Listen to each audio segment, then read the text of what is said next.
Gym से 30 kilo वजन कम किया डॉक्टर साहिबा, घुटने दबा, कमर की हड्डी कमजोर, रोजाना के 4 घंटे रोजाना के जिम कर करके 30 किलो जो वजन कम किया 5 महीने में, अब वो डबल होके 40 किलो वापस आती है। बस अब हिम्मत नहीं रही डॉक्टर साहिबा, क्या कोई मुस्तकिल हल नहीं है? बात तो सही है आपकी। और डॉक्टर्स ने आपको अब घुटनों में स्टेरॉइड लगवाने का कहा है। जी।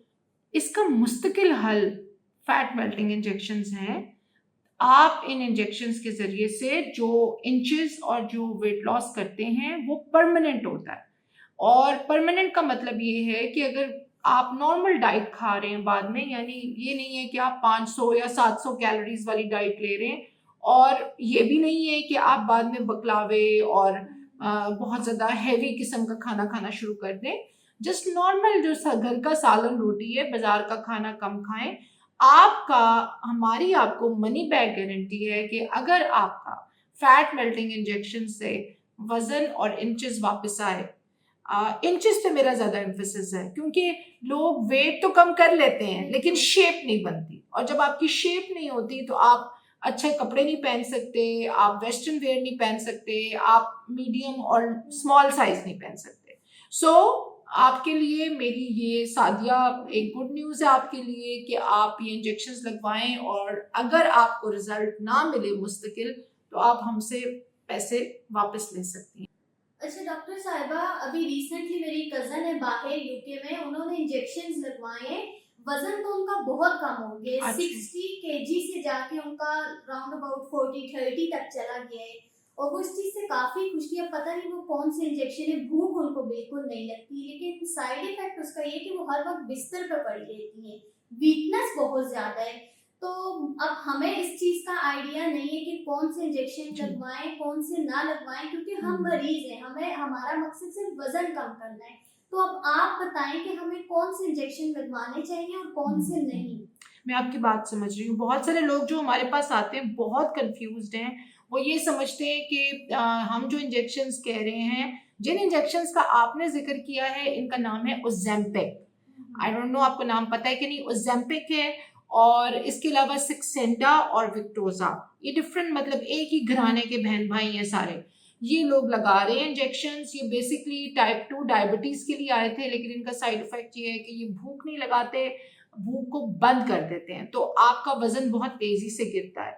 मगर जो आपने प्रॉब्लम बताई है वो इन इंजेक्शंस के साथ देखने में आ रही है कि आप जब वजन लूज कर लेते हैं तो एक तो आपकी स्किन बिल्कुल ढीली हो जाती है, जैसे कहते हैं ना हड्डियां मांस छोड़ देती हैं, वो वाली चीज हो जाती है, झुर्रियां पड़ जाती हैं। इवन मैंने लोगों के ब्रेस्ट और उनकी थाइज और उनके प्राइवेट पार्ट्स को बिल्कुल पर्दे की जैसे फ्रिल होती है ना, वैसे लटकते हुए देखा है। So the point is this कि आपको कोई भी इंजेक्शन जो सेलेक्ट करना है, वो उसके सारे प्रोज एंड कॉन्स डॉक्टर को पता होने चाहिए। मैं आपको जौन सा इंजेक्शन बता रही हूँ वो है फैट मेल्टिंग इंजेक्शन, और वो सिक्सेंडा या ओज़ेम्पिक या विक्टोजा नहीं है।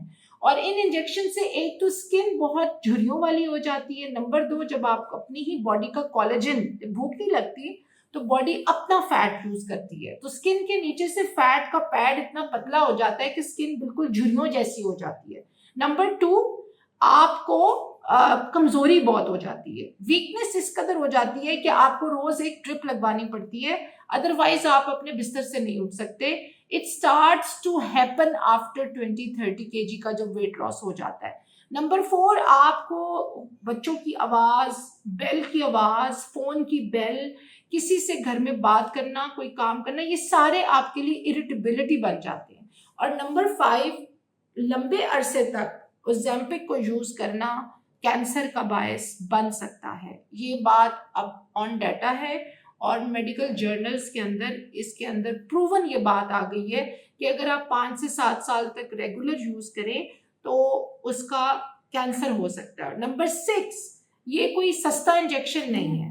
आपको कम से कम 60-70,000 पर मंथ, जब इसकी पूरी डोज पे आप चले जाते हो तो 60-70,000 जो है इसकी कॉस्ट है। और जैसे ही आप ओज़ेम्पिक लगाना बंद करेंगी सादिया, आपकी कजन का सारा वेट 2 to 3 kg पर वीक के हिसाब से वापस आएगा, और जब वापस आएगा तो झुर्रियां फिर भी नहीं जाएंगी और आपके लगाए हुए सारे पैसे जो हैं वो जाया हो जाएंगे। सो ये सारी बातें आपको ओजेम्पिक, सक्सेंडा और विक्टोजा यानी सेमाग्लोटाइड और लिराग्लोटाइड के बारे में पता होनी चाहिए।